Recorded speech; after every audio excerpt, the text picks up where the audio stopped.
আলেম বলবে ইল্লাল্লাহ জিকির জায়েজ নাই, তাকে আলেম বলা জায়েজ নাই। সারা পৃথিবীবাসী মিল্লাতে মুসলিমার সামনে চ্যালেঞ্জ করতে পারি, এমন একটা রিওয়ায়াত যদি কেউ দেখাইতে পারেন যেখানে এই কথার বর্ণনা আছে যে সাহাবায়ে কেরাম জিকিরের নামে মজলিস কায়েম করেছেন, সেই মজলিসে একজনে জিকির করেছেন, সবাই সমস্বরে জিকির করেছেন, উচ্চ আওয়াজে অথবা লাফালাফি করেছেন বা সীমালঙ্ঘন করেছেন, এমন একটা রিওয়ায়াত যদি কেউ সাহাবায়ে কেরামের আমল থেকে দেখাইতে পারেন, আমি সারা বিশ্ববাসীর সামনে ক্ষমা চাইব। তাহলে লা ইলাহা ইল্লাল্লাহর ইল্লাল্লাহ কেন প্র্যাকটিস হইয়া জায়েজ হতে পারবে না? সুতরাং এই সমস্ত ফিতনাবাদী প্রশ্ন, এই সমস্ত ফিতনাবাদী আলোচনায় যাবেন না। খাঁটি পীরের মুরিদ হন, খাঁটি পীর আপনাকে বুঝাইয়া দিবে ইবাদত কাকে বলে, রিয়াজত কাকে বলে, কোন সময় ইল্লাল্লাহর জিকির জায়েজ হবে না আর কোন সময় ইল্লাল্লাহর জিকির জায়েজ হবে। পীর যদি খাঁটি হইয়া থাকে, পীরে নিজেই মুরিদকে বুঝাইয়া দিবে।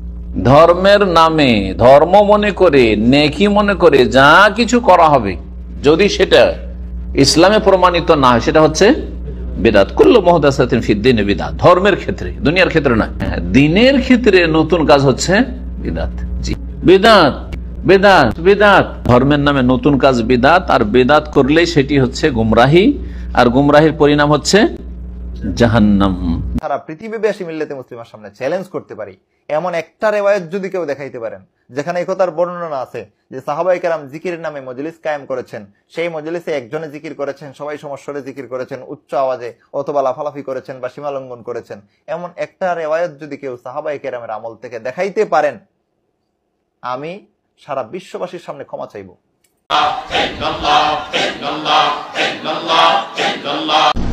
এর উত্তর হচ্ছে যে খালি ইল্লাল্লাহ জিকির জায়েজ আছে কিনা?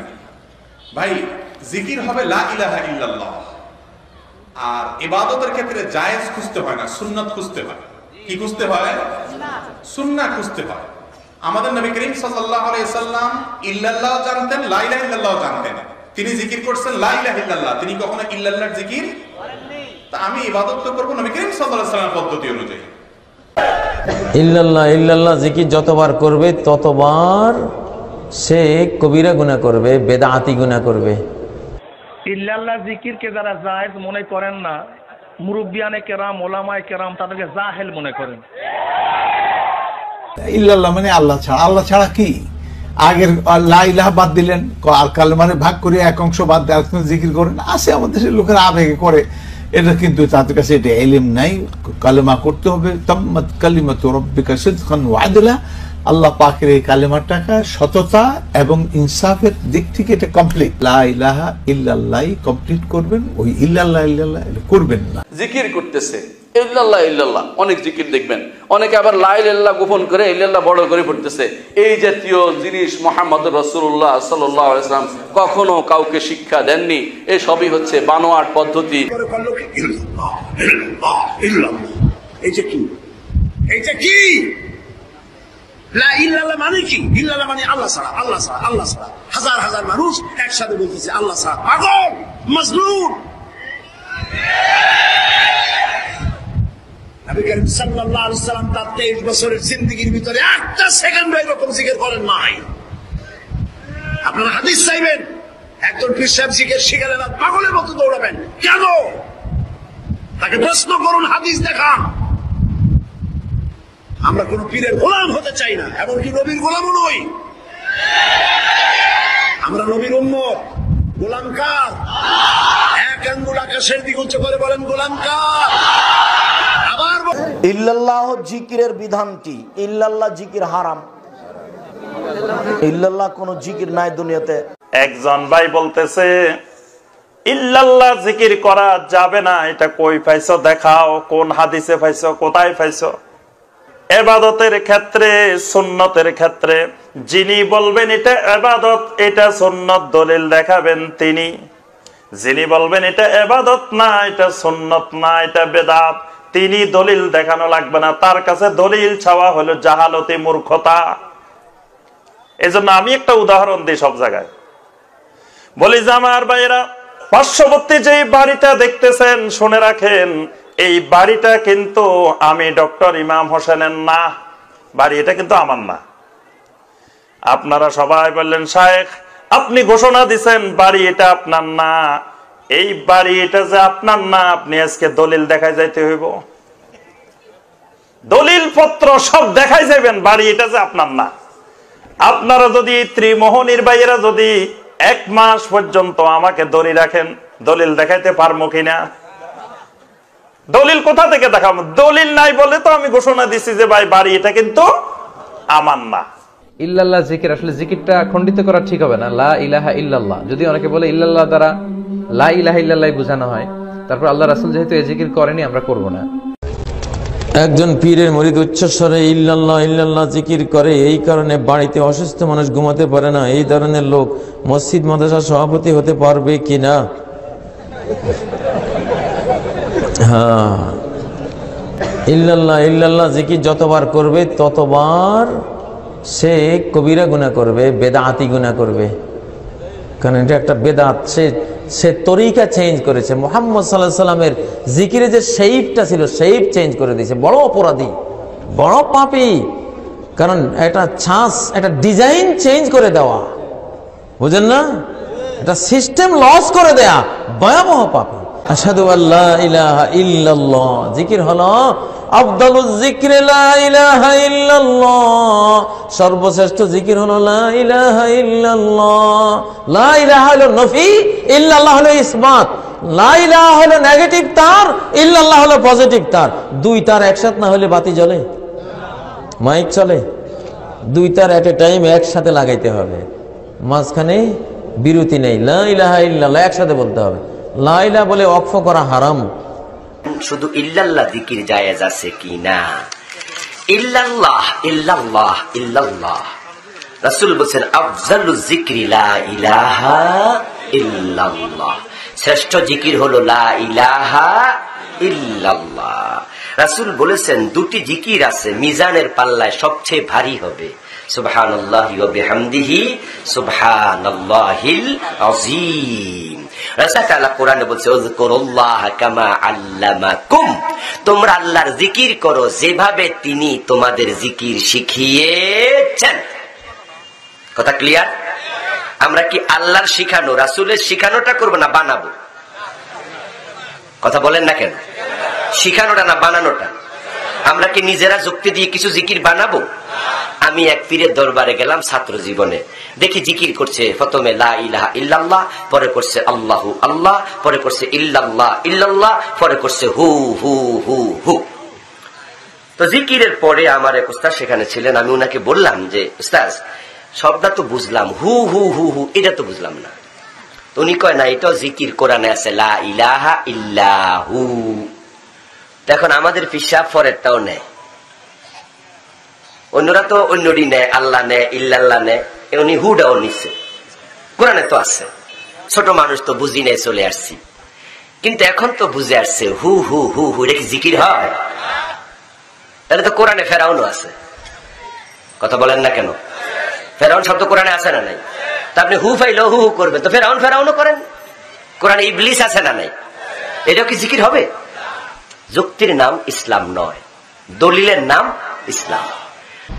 নবী করিম সাল্লাল্লাহু আলাইহি ওয়াসাল্লামের তরিকায় ইবাদত হইতো, আপনার খেয়াল খুশি ইবাদত করলে হবে না।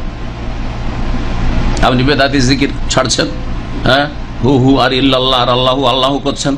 হ্যাঁ, যদি আপনাকে বলা হয় এই জিকির কোথায় পেলেন, করছে যে ইল্লাল্লাহ, গ্রামার দিয়ে বুঝাবেন আপনি। বিদাতি মোল্লার কাছে কি দিয়ে বোঝাচ্ছে? গ্রামার দিয়ে লোকজনকে বেকুব বানাচ্ছে। এই গ্রামারটা নবী সাল্লাল্লাহু আলাইহি ওয়াসাল্লাম বুঝতেন না? হ্যাঁ, যার ভাষা সবচেয়ে বেশি অলঙ্কারপূর্ণ, আর যেই যুগে গ্রামারও জন্ম নেয়নি, সেই যুগে রাসূলুল্লাহ সাল্লাল্লাহু আলাইহি ওয়াসাল্লাম আল্লাহ পাকের জিকির আজকার করেছেন না করেন নাই? কোরআনের প্রতি আমল করেছেন না করেন নাই? উযকুরুল্লাহ যিকরান কাসীরা, এটা কার উপর নাযিল হয়েছে? আল্লাহ পাকের বেশি বেশি জিকির করো, স্মরণ করো, এটা কার উপর নাযিল হয়েছে? রাসূলুল্লাহ সাল্লাল্লাহু আলাইহি ওয়াসাল্লামের উপর নাযিল হয়েছে। সবচেয়ে বেশি কোরআনের প্রতি কে আমল করেছেন? রাসূলুল্লাহ সাল্লাল্লাহু আলাইহি ওয়াসাল্লাম। কানা খুলুকু আল কোরআন, মা আয়েশা রাদিয়াল্লাহু আনহা বলছেন যে নবী সাল্লাল্লাহু আলাইহি ওয়াসাল্লামের চরিত্র ছিল আল কোরআনের বাস্তবায়ন। কোরআন কারীমে যা আছে তার যদি বাস্তব রূপ দেখতে চান, প্র্যাকটিক্যাল দেখতে চান, জীবন্ত কোরআন, একটা হচ্ছে থিওরিক্যাল কোরআন কারীম, এতে রাখা আছে, লেখা আছে, আর একটা হচ্ছে প্র্যাকটিক্যাল কোরআন কারীম, জীবন্ত কোরআন কারীম। তো তিনি হচ্ছেন সাইয়্যিদুল মুরসালিন, খাতামুন নবীন, মুহাম্মদুর রাসূলুল্লাহ সাল্লাল্লাহু আলাইহি ওয়াসাল্লাম। রাসূলুল্লাহ সাল্লাল্লাহু আলাইহি ওয়াসাল্লাম কোরআনের প্রতি আমল করেছেন না করেননি? এই আয়াত যে জিকির আয়াত পড়লাম আমল করেছেন না করেননি? আমল করেছেন। তাহলে কি কলেমা দিয়ে জিকির করেছেন? সুবহানাল্লাহ, আলহামদুলিল্লাহ, আল্লাহু আকবার, হ্যাঁ, লা ইলাহা ইল্লাল্লাহ, হ্যাঁ, এগুলোকে নবী সাল্লাল্লাহু আলাইহি ওয়াসাল্লাম বলেছেন আহাব্বুল কালামি ইলাল্লাহি আরবা। এছাড়া অন্য তসবিহ তাহলিল যেগুলো রয়েছে, ইস্তিগফার রয়েছে, সবগুলি আল্লাহ পাকের জিকির। কিন্তু ইল্লাল্লাহ জিকির, ইল্লাল্লাহ ইল্লাল্লাহ, হ্যাঁ, লা ইলাহা বাদ দিয়ে শুধু ইল্লাল্লাহ ইল্লাল্লাহ করা, আর বা আল্লাহু আল্লাহু শুধু শব্দের জিকির করা, বা সব কিছু বাদ দিয়ে শুধু হাউ হাহু করা, এই যে আমাদের দেশি জিকির, এই জিকির নবী করিম সাল্লাল্লাহু আলাইহি ওয়াসাল্লাম কেন করলেন না? বিদআত পন্থীরা এটা দেখার ধার ধারে না, যে নবীর তরিকায় ইবাদত করতে হবে, এটার ধার ধারে না। ওরা নিজের তরিকায় ইবাদতবন্দি করবে, জিকির করবে। আমাদের ভাইয়ের কথা আপনি শুনলেন যে তিনি বললেন যে ইল্লাল্লাহ, শুধুমাত্র ইল্লাল্লাহ এই জিকিরটা করা যাবে কিনা, আর মাযহাব সংক্রান্ত আর প্রশ্ন তিনি করেছেন। জি ভাই, আসলে তো আমরা অনেক কিছুই করি, আমাদের প্রবলেম হলো যে আমরা একটা অস্বচ্ছতায় ভুগি ইবাদতের ক্ষেত্রে। আমাদের ঈমান হলো লা ইলাহা ইল্লাল্লাহু মুহাম্মাদুর রাসূলুল্লাহ, আমাদের একমাত্র মাবুদ আল্লাহ। অর্থাৎ আমরা যে ইবাদতগুলো করি, ইল্লাল্লাহ জিকির করি, সুবহানাল্লাহ বলি, আলহামদুলিল্লাহ বলি, দাড়ি রাখি, টুপি পরি, নামাজের ভিতরে সেজদা করি, প্রতিটি কাজের সওয়াব আল্লাহ তাআলা থেকে পাবো বলে আশা করি, তিনিই মাবুদ। মুহাম্মদ রাসূলুল্লাহ এই বিশ্বাসের অর্থ হলো যে কোন ইবাদতটা কিভাবে করলে আল্লাহ তাআলা আমাদের উপর খুশি হবেন, ইবাদতটা কবুল করবেন, এই তরিকা পদ্ধতিটা একমাত্র মুহাম্মদ সাল্লাল্লাহু আলাইহি ওয়াসাল্লাম থেকে শিখবো। যেমন আল্লাহ বলেছেন সিজদা করতে, আমরা যে কোনো ভাবে সিজদা করে দিলাম, এমন নয়। সিজদাটা কেমন হবে, নাকটা কেমন থাকবে, কপাল কেমন, হাত কেমন থাকবে, সবকিছু নবীজি থেকে শিখতে হবে। সিজদা হলেই হলো না, তো এই জন্য জিকিরটাও নবীজি থেকে শেখা উচিত। আর রাসূলুল্লাহ সাল্লাল্লাহু আলাইহি ওয়াসাল্লাম, সাহাবীগণ, তাবেঈনগণ, তাবেঈনগণ 1000 বছর পর্যন্ত কোন মুসলমান ইল্লাল্লাহ জিকির করেননি। তারা লা ইলাহা ইল্লাল্লাহ জিকির করেছেন, এবং আল্লাহ রাসূল সাল্লাল্লাহু আলাইহি ওয়াসাল্লাম এটাকে সর্বোত্তম জিকির বলেছেন। লা ইলাহা ইল্লাল্লাহ একবার উচ্চারণ করলে আল্লাহ তাআলা অগণিত সওয়াব দান করেন, জান্নাতে বাগান বানিয়ে রাখেন, বাড়ি বানিয়ে রাখেন, এই সকল সহিহ হাদিসে আসছে। আমরা কেন সেই সুন্দর কালেমাটা, আর সবচেয়ে মজার হলো আরবি ভাষার অনেক কঠিন উচ্চারণ আছে, লা ইলাহা ইল্লাল্লাহর ভিতরে কোনো হারফে হালকি নেই, উচ্চারণ কঠিন, জিম বলে ফা নেই, রাল নেই। এত সহজ একটা বাক্য আল্লাহ তাআলা দিয়েছেন যেটা সব দেশের সব ভাষার মানুষ সহজে উচ্চারণ করতে পারে, এবং এতে অনেক বেশি সওয়াব পাওয়া যায়।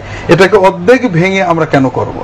অতীত যুগে অর্থাৎ 200-300 বছর আগে কোন বুজুর্গ মুরিদের সাময়িক মনোযোগের জন্য তারা এটা প্রেসক্রাইব করছিলেন, দিছিলেন। আমরা মনে করি তারা তাদের একটা ওজর ছিল, কিন্তু আমরা যদি রাসূলুল্লাহ সাল্লাল্লাহু আলাইহি ওয়াসাল্লামের সুন্নতের বাইরে এইগুলোকে মনে করি, এইগুলো না হলে আমাদের বোধহয় কলবটা সাফ হবে না। তাহলে আমরা মূলত ইয়াকিন করলাম যে রাসূলুল্লাহ সাল্লাল্লাহু আলাইহি ওয়াসাল্লামের সুন্নত মতো চলে আমরা কলবটা পুরো সাফ করতে পারবো না। এটা কিন্তু ভাই ভালো চিন্তা না। এই জন্য আমরা বিতর্ক ঝগড়া বাদ দিয়ে, জায়েজ আছে আরবি ব্যাকরণে, জায়েজ আছে আরবি ব্যাকরণ, আরবি ব্যাকরণ দিয়ে তো আমরা ইসলাম শিখবো না। আরবি ব্যাকরণ দিয়ে কিন্তু আকবার আকবার আকবার জিকির করা যায়, কারণ আর কোরআনেও আছে যে আরবি বাক্য জুমলা ইসমিয়া তার মুক্তাদা অর্থাৎ সাবজেক্টটাকে ড্রপ করে দিয়ে শুধু খবরকে বলা যায়। আমরা যদি আরবি ব্যাকরণ দিয়ে আল্লাহর জিকির শিখবো, তাহলে রাসূলুল্লাহ সাল্লাল্লাহু আলাইহি ওয়াসাল্লাম কি জন্য আসছিলেন? তিনি তো আমাদেরকে ইবাদত শেখাতেই আসছিলেন। এই জন্য যে ভাইরা ইল্লাল্লাহ জিকির করেন তাদের অনুরোধ করব যে হ্যাঁ, অনেক পীর বুজুর্গ করেছেন, তাদের আমরা শ্রদ্ধা করি, তবে আমরা পীর বুজুর্গদের শ্রদ্ধা করব, রাসূলুল্লাহ সাল্লাল্লাহু আলাইহি ওয়াসাল্লাম অনুসরণ করব, এটা ভালো না রাসূলুল্লাহ সাল্লাল্লাহু আলাইহি ওয়াসাল্লামকে শ্রদ্ধা করব, পীর বুজুর্গদের অনুসরণ করব? কোনটা ভালো মনে করেন আপনারা? আমি মনে করি যে পীর বুজুর্গ, আলেম ওলামা সবাইকে আমরা শ্রদ্ধা করব, তাদের জন্য দোয়া করব, কিন্তু যেখানে তাদের কোনো কর্ম রাসূলুল্লাহ সাল্লাল্লাহু আলাইহি ওয়াসাল্লামের ব্যতিক্রম হবে, আমাদের সামনে দুটো অপশন, হয় রাসূলুল্লাহ সাল্লাল্লাহু আলাইহি ওয়াসাল্লামটাকে ব্যাখ্যা করে দূরে রেখে এদেরটা অনুসরণ করব, অথবা এদেরটাকে ব্যাখ্যা করে এদের মর্যাদা রেখে নবীজিরটা অনুসরণ করব। আমার কাছে এটাই ভালো মনে হয়। আল্লাহ আমাদের সবাইকে তৌফিক দেন।